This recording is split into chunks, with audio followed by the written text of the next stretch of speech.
अमरीकी शहरी रवां बरस नवंबर में अपने अगले सदर का इंतखाब करेंगे।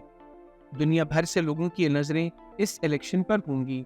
इसके अलावा अमरीकी शहरी कांग्रेस के अरकान का इंतखाब भी करेंगे, जो मुल्क में उन कवानीन की मंजूरी में अहम किरदार अदा करते हैं जो लोगों की ज़िंदगी पर असरअंदाज होते हैं। सन 2024 का सदारती इलेक्शन 5 नवंबर को होगा। जो उम्मीदवार जीतेगा उसकी हुकूमत जनवरी 2025 से शुरू होगी और वो 4 बरस तक व्हाइट हाउस में रहेगा। सदर को अपने तौर पर भी कुछ कवानीन मंजूर करने का इख्तियार हासिल होता है, ताहम ज़्यादातर कानून साजी के लिए उसे कांग्रेस के साथ मिलकर काम करना होता है। आलमी सतह पर अमरीकी सदर को बैरून मुल्क अपने मुल्क की नुमाइंदगी करने और खारजा पॉलिसी के हवाले से काफ़ी आज़ादी हासिल होती है। अमरीका के सदारती इंतखाबात को समझने के लिए ये जानना ज़रूरी है कि आइंदा इलेक्शंस में अमरीका में सदारती उम्मीदवार कौन हैं और उनको कैसे नामजद किया गया। अमेरिका की दोनों बड़ी जमातें प्राइमरी और कॉक्स नामी वोटिंग सीरीज के जरिए सदारती उम्मीदवार को नामजद करती हैं, जहां पार्टी अरकान इंतखाब करते हैं कि सदारती इलेक्शन में कौन उनकी पार्टी की क़यादत करेगा। साबिक सदर और रिपब्लिकन पार्टी के डोनाल्ड ट्रंप अपनी जमात के दीगर हरीफों पर भारी बरतरी हासिल करने के बाद सदारती उम्मीदवार के लिए नामजद हुए। रियासत विस्कॉन्सिन के शहर मिल्वाकी में वो रिपब्लिकन पार्टी के बाज़ाब्ता उम्मीदवार नामजद हुए। डेमोक्रेट्स की जानिब से अमेरिका की मौजूदा नायब सदर कैमला हैरिस सदर बाइडन के दस्तबरदार होने के बाद इस दौड़ में शामिल हुई और उनकी जमात से कोई भी उनके मुकाबले में खड़ा नहीं हुआ है। इसके अलावा कुछ आज़ाद उम्मीदवार भी इस सदारती दौड़ में शामिल हैं। इनमें सबसे नुमाया शख्सियत रॉबर्ट एफ कैंडी जूनियर थे, जो अमेरिका के साबिक सदर जॉन एफ कैंडी के भतीजे हैं, लेकिन अगस्त के आखिर में उन्होंने अपनी सदारती मुहिम मुअत्तल करते हुए ट्रंप की हमायत का ऐलान कर दिया। अब जानते हैं कि डेमोक्रेट्स और रिपब्लिकन्स का एजेंडा क्या है। डेमोक्रेट्स एक लिबरल सियासी जमात है जिसका इंतखाबी मंशूर शहरी हकूक़, समाजी तहफ़्फ़ुज़ का वसी नेटवर्क और मौसमियाती तब्दीलियों से निमटने के लिए इक़दामात करना है। दूसरी जानिब रिपब्लिकन एक क़दामत पसंद जमात है जिसे ग्रैंड पोर्ट पार्टी भी कहा जाता है। इस जमात के इंतखाबी मंशूर में कम टैक्सेस, कम हजम वाली हुकूमत, असलहे से मुताल्लिक़ कवानीन के अलावा इमिग्रेशन और इस्काते हमल पर सख्त पाबंदियाँ भी शामिल हैं। अब ये जानते हैं कि अमेरिका में सदारती इलेक्शन होता कैसे है। अमेरिका के सदारती इंतखाब में अवाम की जानिब से ज़्यादा वोट हासिल करने वाला उम्मीदवार ज़रूरी नहीं कि मुल्क का नया सदर बने।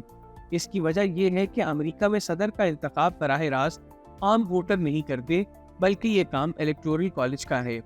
अमरीकी सदारती इंतखाब में सबसे अहम और पेचीदा इदारा इलेक्टोरल कॉलेज है।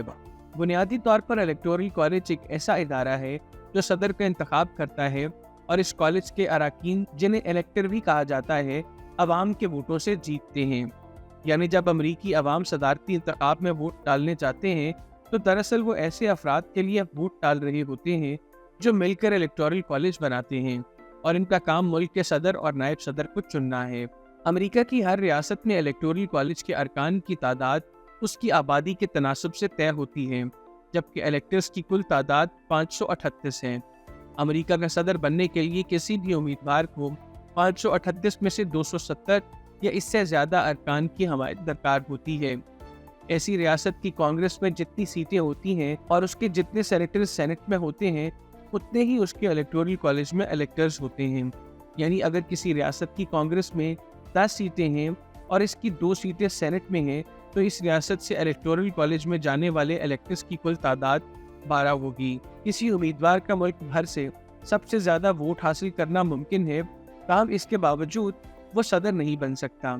जैसे सन 2016 में हिलरी क्लिंटन को सबसे ज़्यादा वोट्स मिले, लेकिन वो इलेक्टोरल कॉलेज में शिकस्त खा गईं। ज़्यादातर अमरीकी शहरी जिनकी उम्र 18 बरस के इससे ज़्यादा है, वो सदारती इलेक्शन में वोट डालने के अहल होते हैं। शुमाली डकोटा के अलावा तमाम रियासतों में लोगों को वोट डालने से पहले खुद को रजिस्टर करना होता है। हर रियासत का वोटर रजिस्ट्रेशन का अपना अमल और डेडलाइन होती है। बैरून मुल्क मुकीम अमरीकी शहरी फेडरल पोस्ट कार्ड एप्लीकेशन मुकम्मल करके खुद को रजिस्टर करवा सकते हैं। अब जानते हैं कि नवंबर में अमरीकी सदर के अलावा और किसका इंतखाब होगा। अगरचे तमाम तर निगाहें इस बात पर होंगी कि अमेरिका का अगला सदर कौन बनता है, ताहम वोटर्स कांग्रेस अरकान का इंतखाब भी करेंगे। कांग्रेस ऐवान नुमाइंदगान पर मुश्तमिल है, जिस की 435 नशस्तों पर इलेक्शंस होते हैं, जबकि सेनेट की 34 नशस्तों पर भी मुकाबला होता है। फिलहाल ऐवान में रिपब्लिकन्स की अक्सरियत है। ये ऐवान मुल्क के माली अखराजात से मुतल्लिक मंसूबों की मंजूरी देता है, जबकि सेनेट में डेमोक्रेट्स की तादाद ज़्यादा है जो आम हुकूमती तकरीरों के बारे में अपना वोट देते हैं। ये दोनों ऐवान कवानीन मंजूर करते हैं, और अगर दोनों ऐवानों में से किसी एक ऐवान में सदर की मुखालिफ जमात को अक्सरियत हासिल है तो वो व्हाइट हाउस के मंसूबों को रोक भी सकती है। आखिर में ये बात बहुत अहम है कि हमें कब पता चलेगा कि इलेक्शंस किसने जीता। आमतौर पर फातेह का ऐलान इलेक्शन की रात कर दिया जाता है, ताहम सन 2020 में वोटों की गिनती में कुछ दिन लग गए थे। अगरचे इंतखाबी नताइज की सूरत में सदर तब्दील हो रहा हो तो इलेक्शन के बाद के दौरानिए को ट्रांजिशन यानी मुंतकिली का वक्त कहा जाता है। इस दौरान नई आने वाली इंतजामिया को काबीना में वज़रा की तकरीरी और नई मुद्दत के लिए मनसूबा बंदी करने का वक्त मिलता है। नए मुंतखब होने वाले सदर जनवरी में बाज़ाब्ता तौर पर एक तकरीब में अपने ओहदे का हलफ उठाते हैं, जो वाशिंगटन DC में कैपिटल हिल की इमारत की सीढ़ियों पर मुनक़िद होती है।